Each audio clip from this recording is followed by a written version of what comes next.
आपण इनहेरिटन्स आणि व्हेरिएशन हा लेसन पाहून राहिलो आणि याच्यामधला बराचसा पार्ट आपला संपला आहे. त्याच्यामध्ये मग जेनेटिक्समधले जे काही कन्सेप्ट आहेत ते संपले आपले. आता एक शेवटचा मुद्दा राहिला पहा, आणि तो आहे मॉर्गन एक्सपेरिमेंट. कशाकरता एक्सपेरिमेंट केला आहे तर लिंकेज अँड क्रॉसिंग ओव्हर. तुम्हाला काल मी थोडक्यात इंट्रोडक्शन दिलं होतं का लिंकेजचा अर्थ काय होत असते. पण टॉपिक थोडंसं स्टोरीसारखं समजून घेण्याचा प्रयत्न करू आपण, जेणेकरून तुम्हाला लोड येणार नाही. आणि तसंही जेव्हा आपलं कॉलेज स्टार्ट होईल तेव्हा या टॉपिकवर मी रिव्हिजन घेणार म्हणजे घेणार, बरोबर आहे. आणि आपण काम कसे करून राहिलो पहा, एक मीटिंग घेऊन राहिलो, सोबत मी तुम्हाला यूट्यूबवर लिंक पाठवतो, म्हणजे ज्या लोकांना इथं एखादा मुद्दा क्लिअर झाला नाही ते त्या यूट्यूबवर परत परत पाहू शकता, बरोबर आहे. जेवढं आपल्याकडून होतं तेवढं आपण करण्याचा प्रयत्न करू. पण आता डायरेक्टली लिंकेज आणि क्रॉसिंगवर याचं इंट्रोडक्शन काल पाहिलं आपण, तरी एक लिंकेजचं परत थोडंसं डेमॉन्स्ट्रेशन मी तुम्हाला देतो आणि त्याच्यानंतर आपण डायरेक्ट पाहू मॉर्गनचा एक्सपेरिमेंट. आता त्याच्या अगोदर एक लिंकेज कशाला म्हणतो आपण, बोर्डवर एक डायग्राम तुम्हाला दाखवली आहे मी, आणि याला कन्सिडर करा तुम्ही एक क्रोमोझोम. हा काय आहे, क्रोमोझोम. आणि या क्रोमोझोम मध्ये हे जे लेबलिंग आपण केलंय ABCDE, या लेबलिंगला तुम्ही कन्सिडर करा genes. These are considered as the genes. सगळ्यात पहिले लिंकेज काय आहे ते पाहून राहिलो आपण. मग आता या 5 जीनपैकी हे मी एक्झाम्पल घेतलाय फॉर कन्सिडरेशन. हे की कन्फर्म नाही आहे किंवा 5च जीन असतात, ABCD असते, जस्ट एक्झाम्पल आहे. आता या 5ही जीनची अरेंजमेंट जर आपण पाहिली तर पहा, all genes are said to be linked gene. कोणत्याही क्रोमोझोम मध्ये असणारे जे जीन्स राहतात, तुम्हाला सांगितलं आहे मी की दॅट जीन्स हॅव असोसिएशन. त्या सगळ्या जीन्समध्ये काय राहते, एक त्याच्यामध्ये रिलेशनशिप राहते. त्या रिलेशनशिपला आपण नाव देत असतो लिंकेज, साखळी असणं, बरोबर आहे.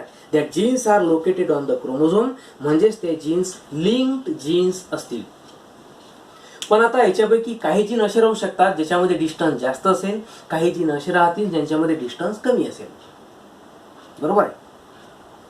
तुम्ही एक एक्झाम्पल तुमच्या लेवलचं घ्या, बेस्ट एक्झाम्पल आहे.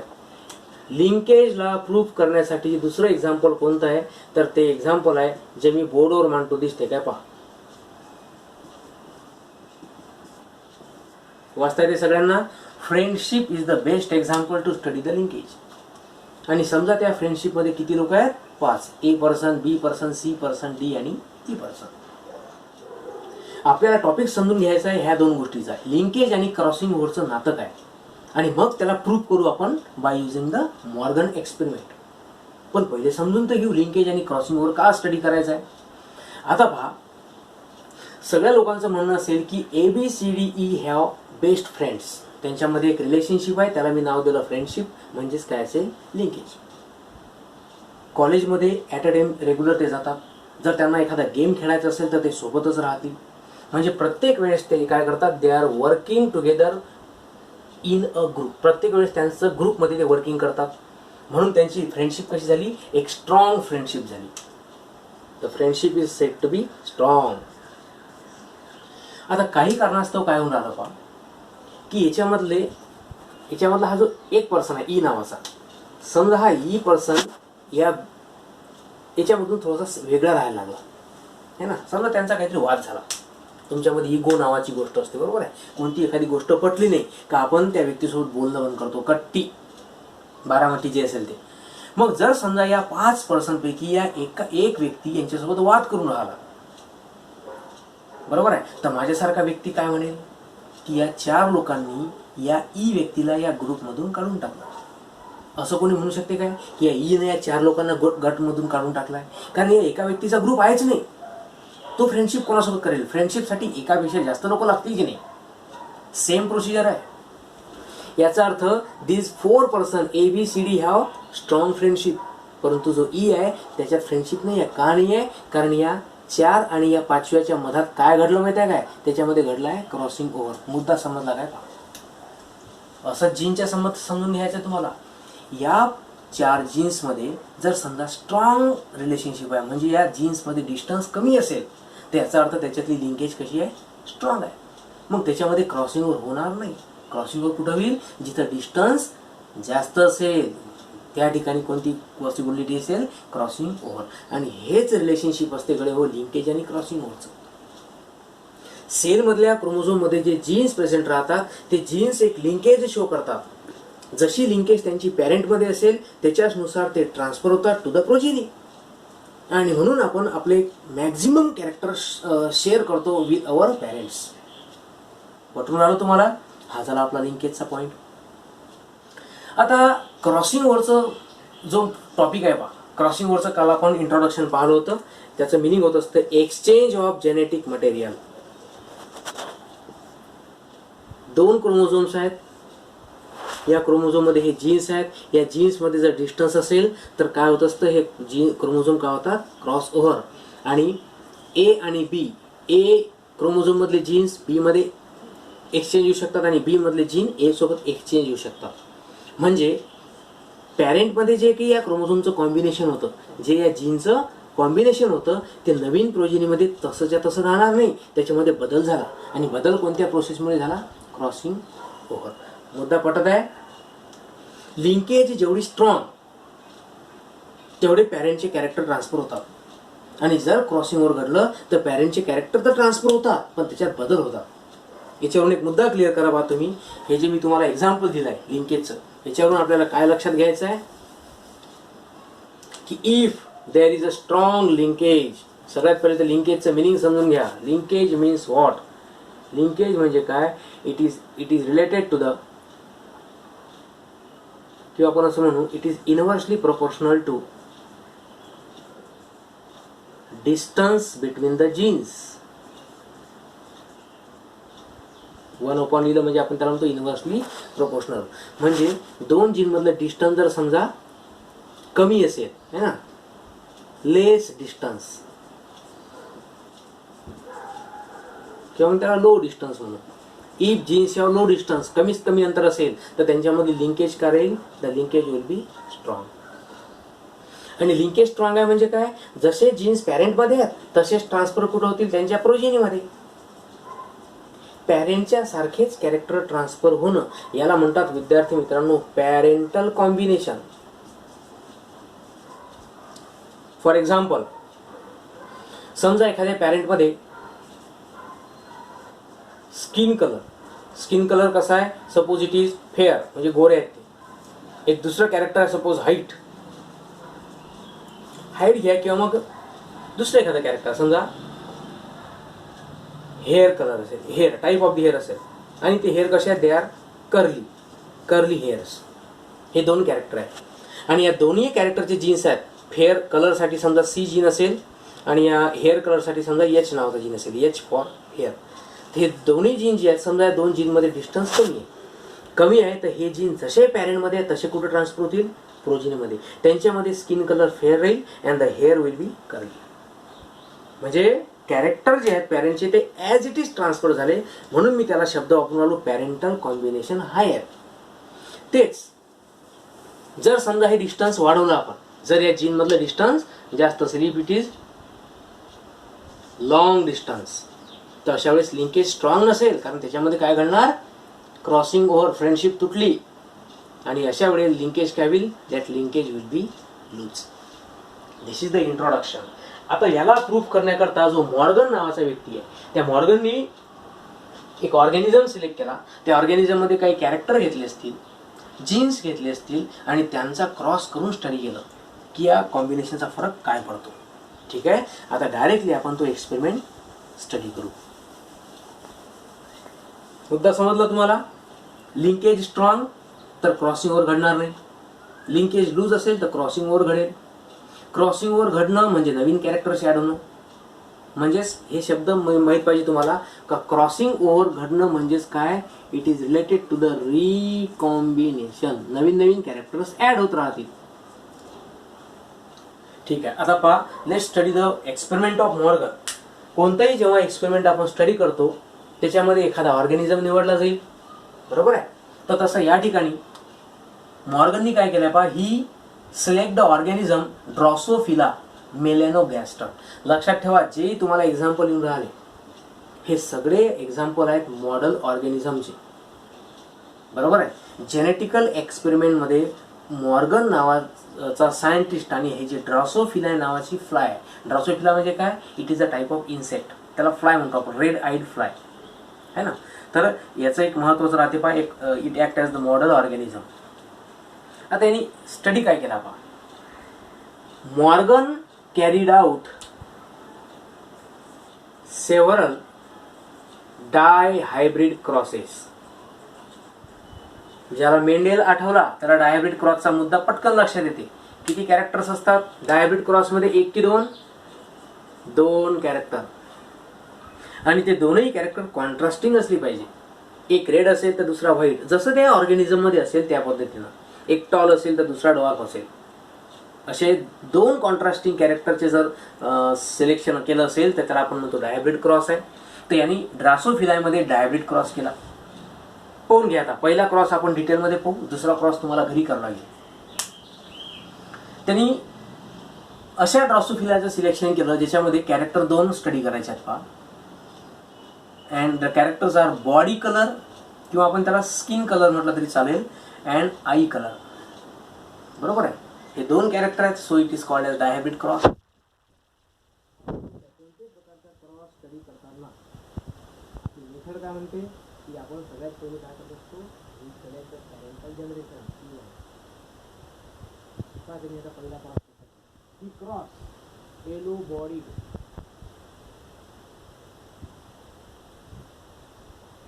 व्हाईट आईड फिमेल असं साईन होतं. हे असं साईन कोणा करत असते? फिमेल. Cross with. आता एक लक्षात घ्यायचं आहे, इथं फिमेलसाठी जे कॅरेक्टर घेतले आहेत ही कॅरेक्टर्स आर प्रत्येक ऑर्गॅनिझममध्ये डॉमिनंट कॅरेक्टर कोणतं आणि किती कॅरेक्टर कोणतं हे खूप केलं. अर्थात पुष्कळ लोकांनी त्याला खूप स्टडी केला आणि त्याच्यानुसार आपल्याला कन्सिडर करावं लागेल. क्रॉस अनादर ऑर्गॅनिझम म्हणजे अनादर ड्रॉसोफिला. जसं फिमेल घेतला म्हणजे इकडे मेल घेतलं असेल. मेलमध्ये जे कॅरेक्टर आहे फिमेलचं रेसिपी म्हणजे मेलमधलं डॉमिनंट असेल. ब्राऊन बॉडी रेड आई हा आहे तुमचा पहिला. आता जेव्हाही आपण एखादा क्रॉस स्टडी करतो त्या क्रॉसमध्ये जीन्स महत्वाचे. 2 कॅरेक्टर्स आहेत म्हणजे 2 कॅरेक्टर्स असतात, 2 जीन्स असतात. पण बॉडी कलर 2 असतात. त्याच्या ब्राऊन बॉडी आणि दुसरी आहे येलो बॉडी. तर पहा ब्राऊन कलर जो आहे हा असतो बाजूला. लक्षात घ्यायचं सांगू आणि वैशिष्ट्य बदलतात. प्रत्येक वेळेस मेंढ्याचे जीन्सचे तुम्हाला एक्झाम्पल नसतील. ते झाले मेंढ्याच्या एक्सपेरिमेंटमध्ये ते एक्सपेरिमेंट बदलला, ऑर्गॅनिझम चेंज झाला, त्याच्यातून जीन्स पण चेंज होऊ शकतो. लक्षात घ्यायचं तुम्हाला तिथं जे डॉमिनंट कॅरेक्टर असतं आपण हे dominant gene it is represented by plus sign. Dominant gene कशाला रिप्रेझेंट करतो आपण? Plus sign. तुम्हाला एक्झाम्पल इथे यांनी काय केलं आहे की जो येलो कलर आहे, आता समजा मला 2 क्रोमोझोम ड्रॉ करायचे आहेत. पहा येलो कलरसाठी आपण घेऊ वाय. काय घेतला आपण? वाय घेतला. आणि इथं जे कलर आहेत कोणते व्हाईट आईड त्याच्याकरता घेऊ आपण डब्ल्यू. तुम्ही असंही करू शकता बा ब्राऊनसाठी बी घेतला, रेडसाठी आर. पण मॉर्गननं जसे जीन्स यूज केले आपल्याला तेच करावं लागते. याला जेनेटिक सिम्बॉल्स म्हणतो आपण आणि फिक्स राहतात. मग हे वाय आणि डब्ल्यू जर रेसेसिव्ह आहेत त्याचे डॉमिनंट कशाने रिप्रेझेंट कराल? Plus sign. म्हणजे वायचा डॉमिनंट होईल वाय प्लस, डब्ल्यूचा डॉमिनंट होईल डब्ल्यू प्लस. पटून राहिलं? हे तर झाले जीन्स. आता मला डायहायब्रिड क्रॉस करायचा आहे. आपण वाय प्लस आपण जनरली जे एक्सपेरिमेंट करतो ते असे करतो का नाही? ब्राऊन बॉडी करता वाय प्लस, रेडसाठी डब्ल्यू प्लस. जसं आपण टी वाय आहे की नाही, टी आर असं घेतो असतं का नाही. पण इथं आपल्या पुस्तकाप्रमाणे आपण त्याला रिप्रेझेंट करू. पहा जे कॅरेक्टर ड्रॉसोफिला मधले स्टडी करायचे आहेत that all genes are present on the X chromosome. सगळ्यात महत्वाचा पॉइंट ड्रासोफिलामध्ये ह्युमन बिंग सारखंच सेक्स क्रोमोझोम असतात. कसे माहिती आहे काय? XXXY. म्हणजे ड्रासोफिलामध्ये जे फिमेल असेल त्या फिमेलमध्ये एक्स क्रोमोझोमची पेअर राहील आणि जो मेल असेल त्या मेलमध्ये एक एक्स क्रोमोझोम आणि दुसरा वाय. तर असं समजा की इथं फिमेल आहे म्हणजे फिमेलचे 2 एक्स क्रोमोझोम मी इथं रिप्रेझेंट करतो क्रॉस विथ. इथं मेल आहे म्हणजे मेलमध्ये कसं असेल एक एक्स क्रोमोझोम असेल आणि दुसरा वाय. तो वाय क्रोमोझोम आपण दुसऱ्या पेनानं रिप्रेझेंट करू आपण त्याला. समजा अशा पद्धतीचा. एक तर तो वाय क्रोमोझोम शॉर्ट असतो. ठीक आहे, हे असं लक्षात घ्या तुम्ही. आता याच्यामध्ये दाखवायचे तुम्हाला जीन्स. ब्राऊन बॉडी आणि रेड आईड हे काय आहे? Dominant character. डॉमिनंट म्हणजे कसं रिप्रेझेंट कराल तुम्ही? Plus sign. तर इथं लिहायचं तुम्हाला वाय प्लस डब्ल्यू प्लस. एकाच क्रोमोझोम मध्ये 2 जीन प्रेझेंट राहतात. पहिले सांगितलं मी जीन्स कसे आहेत? X link. म्हणजे बॉडी कलर असो की आय कलर असो दोनही कॅरेक्टरचे जीन्स एकाच एक्स क्रोमोझोम मध्ये प्रेझेंट राहतात. Y plus W plus. Y chromosome मध्ये काही मांडायचं आहे का? कारण आपण कॅरेक्टर एक्स क्रोमोझोमचे पाहून आलो, वाय आयच नाही. त्याच्यानंतर एक्स क्रोमोझोम. आता इथे फिमेलमध्ये एक्स क्रोमोझोमची पेअर प्रेझेंट राहील. पेअर आहे म्हणजे इथे जीन्स पण आपल्याला म्हणावं लागतील वाय डब्ल्यू वाय डब्ल्यू. हे झाले तुमचं पॅरेंटल जिनोटाइप. यालाच 1 मिनिट ऑब्झर्व करा, हेच समजणं महत्वाचं आहे. एक्झाम्पल कठीण नाही.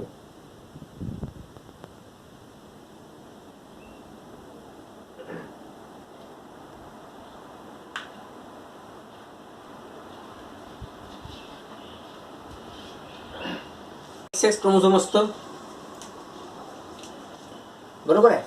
एक्स क्रोमोझोमची काय पेअर आहे. तुम्ही इथे रिप्रेझेंट करू शकता ना वाय डब्ल्यू, पण हे कन्फ्युजन क्रिएट करते. आपण जीन शक्यतो वरच्या साईडला मांडतो, मग वरच्या साईडला 2 मांडले तर ते समजणार नाही लवकर. म्हणून त्यांनी काय केलं आहे की क्रोमोझोमला एका थ्रेडच्या फॉर्ममध्ये कन्सिडर करा आणि या क्रोमोझोममध्ये मग 2 जीन्स मांडले.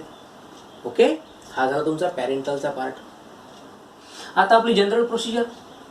पॅरेंटच्या नंतर आपण काय बनवत असतो? गॅमिट्स. इथे गॅमिट्स बनवा.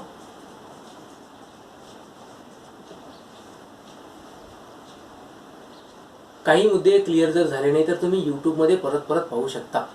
ठीक आहे, एवढी तुम्हाला काळजी घ्यावी लागेल. आता गॅमिट्स कसे बनवाल? काही कठीण न हो. जर पॅरेंटमध्ये 2 कॅपिटल टी असतील तर गॅमिट तयार होताना आपण एकच टी मानतो. का मानतो विद्यार्थी मित्रांनो? कारण पॅरेंट जो आहे तो आहे डिप्लॉइड आणि गॅमिट तयार होताना असता हेप्लॉइड होतो. इथं कोणतं डिव्हिजन घडलं? मियोसिस घडलं. पल्ले पडून राहिलं. हां, 2 एक्स क्रोमोझोम आहेत, सारखे आहेत म्हणून आपण याचा एकच गॅमिट बनवू. बरोबर आहे. वाय डब्ल्यू हा झाला तुमचा सिंगल गॅमिट. फिमेलमध्ये एकच गॅमिट तयार केला. क्रॉस विथ मेलचे 2 गॅमिट तयार होतील. एक एक्स क्रोमोझोम हा आणि दुसरा हा वाय क्रोमोझोम. मांडा वाय प्लस डब्ल्यू प्लस. बरोबर आहे. याला मी करतो राऊंड. गॅमिट तयार करताना राऊंड करायचाच, पुस्तकात नसला तरी राऊंड करायचा, समजून घेण्याकरता महत्वाचं आहे. आणि दुसरा जो आहे आपला तो Y chromosome as it is हा इथं मांडतो. त्याला पण राऊंड करावं लागेल, त्यालाही भाव द्यायला लागते. जरी त्याचा या एक्सपेरिमेंटमध्ये रोल नसला तरी महत्वाचा आहे. मेल कोणता आहे ते डिसाईड करणं त्या वायवर डिपेंड राहील. हे झाले आपले गॅमिट्स. त्याच्यानंतर आपण काय बनवत असतो? F1 generation. इथपर्यंत दिसेल ना तुम्हाला? बघू द्या मला. पहा आता, फिमेलचा एकच गॅमिट आहे, मेलचे 2 गॅमिट. मग या 2 गॅमिट सोबत फिमेल गॅमिटला क्रॉस करा. अरे क्रॉस करा म्हणजे काय? हे 2 गॅमिट सोबत सोबत मांडा. कसं मांडाल? पाहून घ्या. वाय डब्ल्यू, त्याच्या खाली वाय प्लस डब्ल्यू प्लस. बरोबर आहे. आणि इकडे काय तयार होईल? Y W. हे हा एक्स एक्स सोबत फ्यूज केला, आता हा एक्स वाय सोबत आणि त्याच्या खाली काही वाय. हे झाली F1 जनरेशन.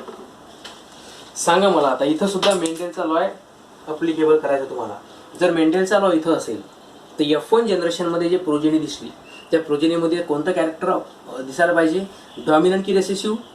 डॉमिनंट. कारण हा मेंडेलचा पहिला लॉ आहे, law of dominance. The character which appear in the F1 generation is called as dominant. आणि डॉमिनंट कॅरेक्टर कोणता आहे? Brown body red eyes plus sign symbol जो आपण देतो ते असते डॉमिनंट कॅरेक्टर. म्हणजे F1 मध्ये तुम्हाला इथं काय दिसेल, हे जे फिमेल असेल ते फिमेल कशी आहे? Brown body red eyed. बरोबर आहे, तर लक्षात घ्यायचं आहे. आता इथं जे केस आहे, इथं वाय क्रोमोझोम असल्यामुळे इथं काय घडलंय की YW, आता हे प्लस नाही म्हणजे हे जे कॅरेक्टर आहे हे रेसेसिव्ह असेल.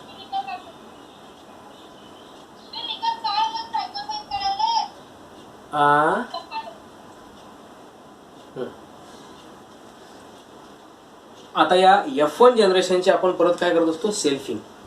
बरोबर आहे, सेल्फिंग. आता सेल्फिंग साठी काय केलं जाईल? परत आपण याचे गेमिट्स बनवू. बरोबर आहे, म्हणजे एकतर इथं आपण क्रॉस मानतो, मी डायरेक्ट मानतो म्हणजे समजून घ्या तुम्ही. F1 जनरेशनला परत आपल्याला काय करायचं आहे? सेल्फिंग. म्हणजे या फिमेलचा क्रॉस करला गेले मेल सोबत, मी इथं डायरेक्ट काय म्हणून राहिलो? क्रॉस. याला काय समजा तुम्ही? सेल्फिंग. परत गेमिट्स बनावं लागतील. आता याचे गेमिट्स कसे बनवाल? पहा, गॅमेट्स बनवताना विद्यार्थी मित्रांनो महत्वाचं आहे बरं. Whenever there is a formation of gamete, कोणतं डिव्हिजन व्हायला पाहिजे? मिओसिस. मिओसिस मध्ये काय होत असते म्हणतात? Crossing over. आणि क्रॉसिंग ओव्हर कोणत्या जीन्स मध्ये होते? ज्या जीन मध्ये डिस्टन्स जास्त असेल त्याच जीन मध्ये काय घडेल? Crossing over. आता इथं तुम्हाला काही डायग्राम वरून लक्षात नाही येणार कोणत्या जीन मध्ये डिस्टन्स जास्त आहे आणि कमी आहे. पण हे मॉर्गननं जेव्हा त्या ड्रॉसोफिलामध्ये स्टडी केलं, सेव्हरल जनरेशन वेगवेगळे प्रोसेस परफॉर्म केले आणि मग त्यांनी स्वतःचं एक कन्क्लुजन दिलं की ज्या ज्या जीनमध्ये डिस्टन्स जास्त होतं त्याच्यामध्ये क्रॉसिंग ओव्हर घडलं आणि त्या जीन्समध्ये रिकॉम्बिनेशन्स घडले, नवीन नवीन कॅरेक्टर्स ऍड केले. मग आता इथं फिमेलचे गेमिट्स बनवा पहिले, नंतर मेलचे गेमिट. मी वरचा क्रॉस जो आहे तो खोडून टाकतो. बरोबर आहे, तर तुम्हाला लक्षात येण्याकरता याला आपण खोडून टाकू.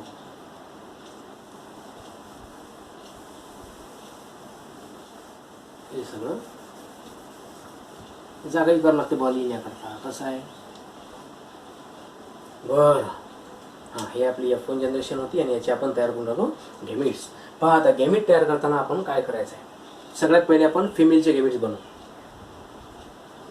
पहा, तुम्ही डायरेक्ट म्हणू शकता सर्वांचे 2 गेमिट तयार करा. गेमिट्स, एक YW हा झाला एक, आणि दुसरा YW Y plus W plus. झाले 2 गेमिट. पण नाही ना, 2 क्रोमोझोम आहेत आणि दोन्ही क्रोमोझोम कसे आहेत? XX आहेत. आणि हे जे मिओसिस शब्द वापरला मी, हे कोणत्या क्रोमोझोम मध्ये होत असते? इट ऑकर्स, अर्थात ते मिओसिस मध्ये जे क्रॉसिंग ओव्हर घडतं ते कोणामध्ये घडायला पाहिजे? In the homologous chromosome. म्हणजे 2 क्रोमोझोम कसे असले पाहिजे? सिमिलर. हाई X क्रोमोझोम आहे, हाई X क्रोमोझोम आहे. या X क्रोमोझोम मध्ये काय आहे? YW. दुसऱ्यामध्ये काय आहे? Y plus W plus. याच्यामध्ये क्रॉसिंग ओव्हर होणार नाही करावं. जेव्हा जेव्हा मिओसिस मध्ये 2 होमोलॉगस क्रोमोझोम असतात तेव्हा त्या क्रोमोझोम मध्ये काय घडतं? Crossing over. म्हणजे या क्रोमोझोम मध्ये काही जीन दुसऱ्या क्रोमोझोम मध्ये एक्सचेंज होतील आणि दुसऱ्या क्रोमोझोमचे काही जीन पहिल्या क्रोमोझोम मध्ये एक्सचेंज होतील. कसे होतील ते बोर्डवर पहा, लक्षात येईल का तुमच्या? पहा, मी असं मानतो.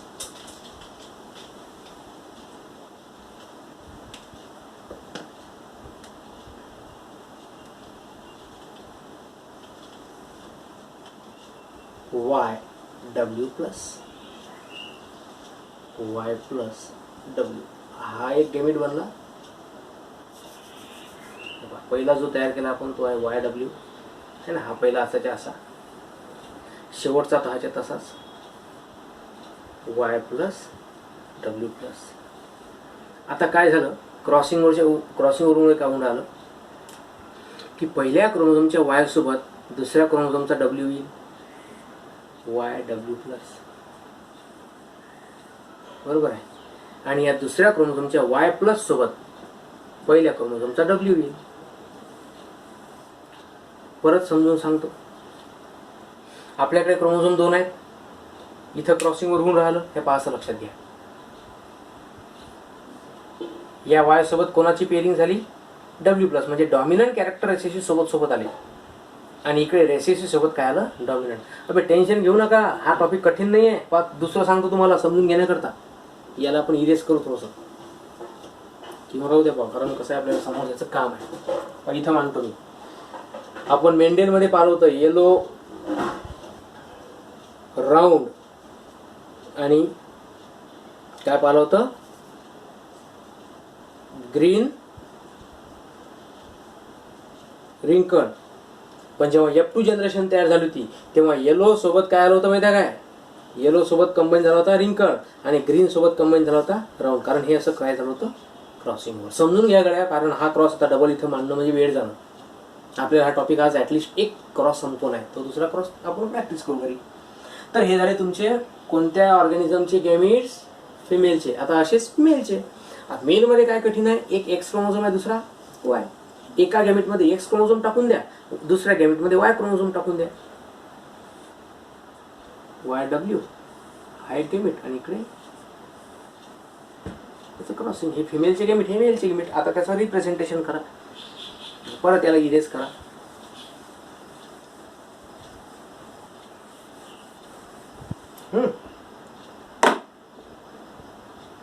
हां, आता आपल्याला करायचं आहे क्रॉसिंग. क्रॉसिंग म्हणजे काय, इट इज F2 जनरेशन. कसं कराल, जिल्हा कमीत कमी गॅमेट असतात, नंबर ऑफ गॅमेट ज्यांचे कमी असतील ते गॅमेट बाकीच्या सोबत क्रॉस करा आणि मांडा. हा जो एक्स क्रोमोझोम आहे, हा एक्स क्रोमोझोम या चारही क्रोमोझोमच्या सोबत क्रॉस करा म्हणजे त्याला मांडा. आणि नंतर कोणाचे मांडा, वायचे. किती ऑफस्प्रिंग तयार होतील मला सांगा बरं, यांचं कॉम्बिनेशन सांगा ना. एक्स क्रोमोझोम या 4 सोबत कंबाईन झाला म्हणजे हे 4 ऑफस्प्रिंग तयार होतील. वाय या 4 सोबत कंबाईन झाला म्हणजे ते 4. एक्सचे 4, वायचे 4, असे 4 आणि 4 8 ऑफस्प्रिंग बनतील. लक्षात येऊन राहिलं. मांडा आता वाय डब्ल्यू, वाय डब्ल्यू, परत वाय डब्ल्यू. हा झाला पहिला क्रॉस. दुसरा परत एक्स तसा ते तसाच राहील. या प्रत्येकामध्ये हा एक्स क्रोमोझोम टाकून द्या, फक्त सोपं सोपं आहे. वाय डब्ल्यू प्लस आणि हा वाय डब्ल्यू तसाचा तसा वाय डब्ल्यू. एक दोन लोक झोपले वाटते, दिसत नाही म्हणून बोले.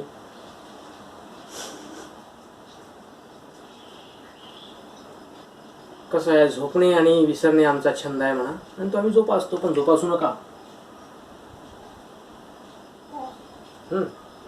एक ऑफस्प्रिंग, 2 ऑफस्प्रिंग, 3 ऑफस्प्रिंग, चौथा दिसणार नाही, मी चौथा इथं मांडतो.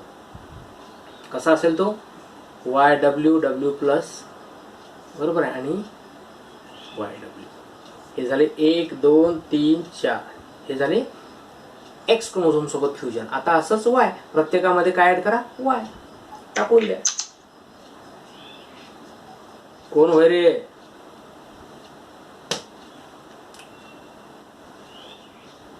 त्याच्यानंतर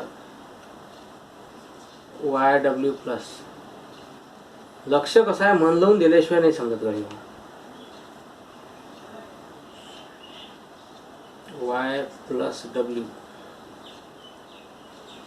बरोबर आहे. आणि शेवटचा कोणता आहे, Y plus W plus, Y plus W plus, आणि त्याच्यासोबत कोणता क्रोमोझोम आता, हा वाय.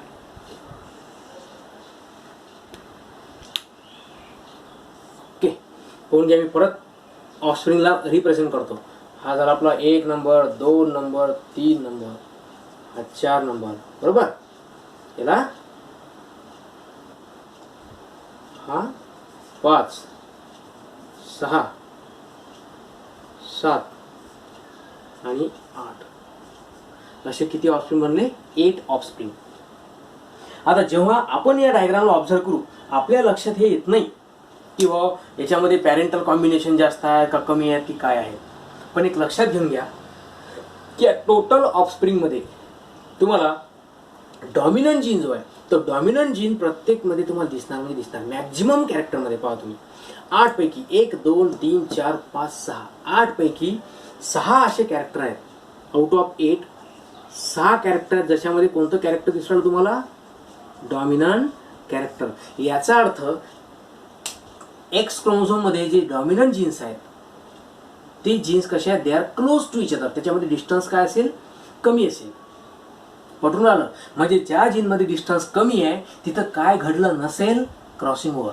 म्हणजे तिथं नवीन कॅरेक्टर कमी दिसले, त्यांची लिंकेज कशी आहे, स्ट्रॉंग आहे. आणि हेच मेंडेलचं ऑब्झर्वेशन आहे पहा. म्हणजे पहिला क्रॉस जेव्हा त्यांनी परफॉर्म केला तेव्हा त्या मेंडेलचं म्हणणं काय, इट शोज 98.7%. याचं म्हणणं काय की 98.7% जे ते पॅरेंटल कॉम्बिनेशन, आणि आता राहिले किती, 1.3%. याला त्यांनी म्हटलं आहे रिकॉम्बिनेशन.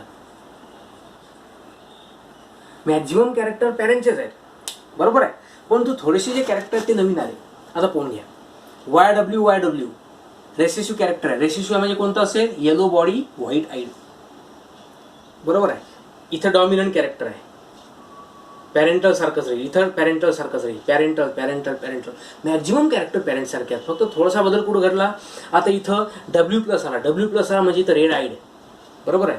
म्हणजे रेसेसिव्ह आणि डॉमिनंट असे दोन कॅरेक्टर कंबाईन झाले. म्हणजे 1-2 कॅरेक्टर जे आहेत ते कसे झाले, नवीन ॲड झाले. नवीन काय ॲड झाले असतील, कदाचित त्या ठिकाणी थोड्याफार प्रमाणात काय घडलं असेल, क्रॉसिंग ओव्हर. पण मॅक्झिमम क्वांटिटीमध्ये काय घडलं आहे, लिंकेज आहे, स्ट्रॉंग होती, त्याच्यामुळे पॅरेंटचेच कॅरेक्टर दिसले.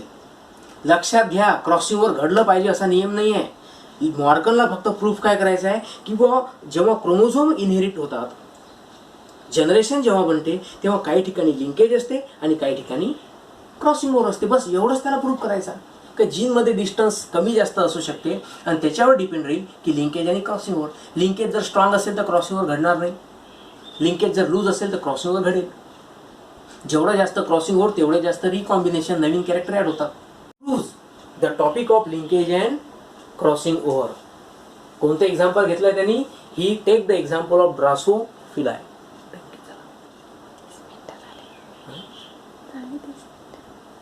बर, पहा असे टॉपिक तुम्हाला लक्षात ठेवायचे आहेत. आता याच्यावरून लिंकेज आणि रिकॉम्बिनेशनचं रिलेशनशिप काय ते पहा.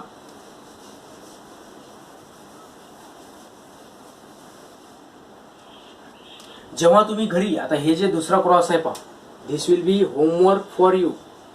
आणि हा क्रॉस स्वतः परफॉर्म करून नोटबुकमध्ये त्याला व्हॉट्सअपवर मला संध्याकाळपर्यंत पाठवून द्या तुम्ही. काहीही टेन्शन घ्यायचं नाही. बा सगळं मी बोर्डवर मांडून ठेवलं आहे. दुसरा क्रॉस परफॉर्म करताना काय घेतलं त्यांनी, थोडंसं कॅरेक्टर बदललं. प्रत्येक वेळेस हेच कॅरेक्टर कंबाईन करणार आहे काय, नाही. पहा कोणतं घेतलं आहे. बॉडी कलर तहाच्या तसाच ठेवला, म्हणजे बॉडी कलर कॅरेक्टर तेच ठेवलं त्यांनी. हां, आणि नंतर काय घेतलं, नेचर ऑफ विंग्स. आता इथं पहा, व्हाईट बॉडीड मिनिएचर विंग, म्हणजे अशी ड्रॉसोफिला आहे ज्याच्यामध्ये बॉडीचा कलर कोणता आहे, व्हाईट. बॉडीचा कलर कोणता घेतला, व्हाईट. आणि त्याचे विंग जे राहतात, पंख, इन्सेक्ट आहे म्हणजे त्याच्यामध्ये it should have the wings. तर विंग्स हे लहान साईजचे होते म्हणून त्याला मिनिएचर म्हटलं.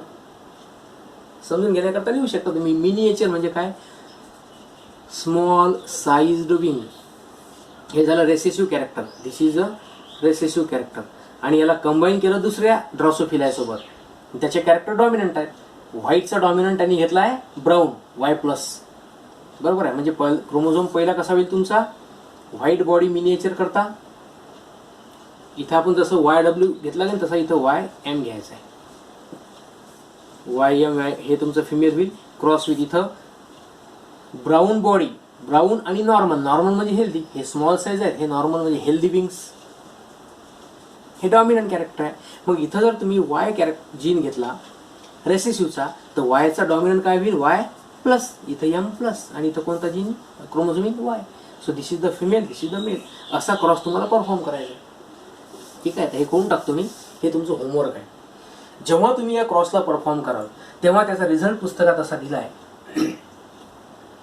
पहिला क्रॉस केला तर पॅरेंटचे कॉम्बिनेशन जास्त होते. दुसरा क्रॉस जेव्हा त्या मॉर्गननं परफॉर्म केला तेव्हा त्याला 68%, नियर अबाउट पॉईंट समथिंग काहीतरी आहे, 68.7 का काहीतरी आहे. तर एवढे जे पर्सेंटेज आहेत हे त्याला काय दिसले, पॅरेंटल. आणि 37% जे आहेत, 37.3 समथिंग, तर हे जे कॅरेक्टर आहे त्याला दिसले रिकॉम्बिनेशन. म्हणजे रिकॉम्बिनेशन त्याच्यामध्ये जास्त आहे.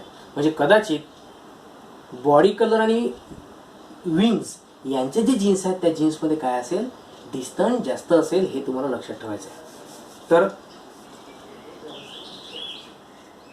Crossing over it means recombination. पण हे केव्हा क्रिएट होईल, जेव्हा जेव्हा काय असेल, it depends upon the linkage. Linkage may be strong, linkage may be loose. आणि हे डिपेंड कशावर राहते, it depends upon the distance between the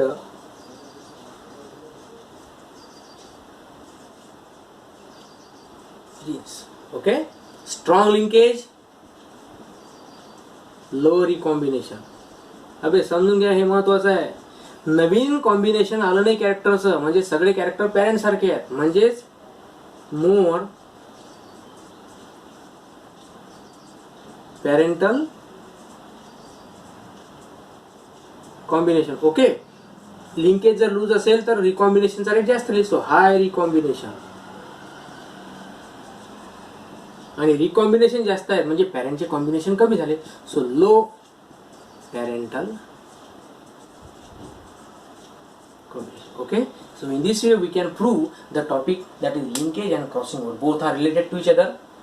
आणि याच्याकरता या मॉर्गनला फादर ऑफ जेनेटिकल एक्सपेरिमेंट सुद्धा आपण म्हणू शकतो. जेनेटिक्सचा फादर मेंडेलच राहील बरं, तो नाही बदलणार. पण ड्रासोफिलाचा यूज करून जे प्रूफ केलं लिंकेज आणि क्रॉसिंग ओव्हर, तर त्याच्याकरता मॉर्गनचाच तुम्हाला वाव घ्यायचा आहे. ओके, आता हे तुमचं होमवर्क आहे, याला तुम्ही व्हॉट्सअप करून पाठवू शकता मला. बाकीचा टॉपिक आपण उद्याला कंटिन्यू करू. ठीक आहे, थँक्यू.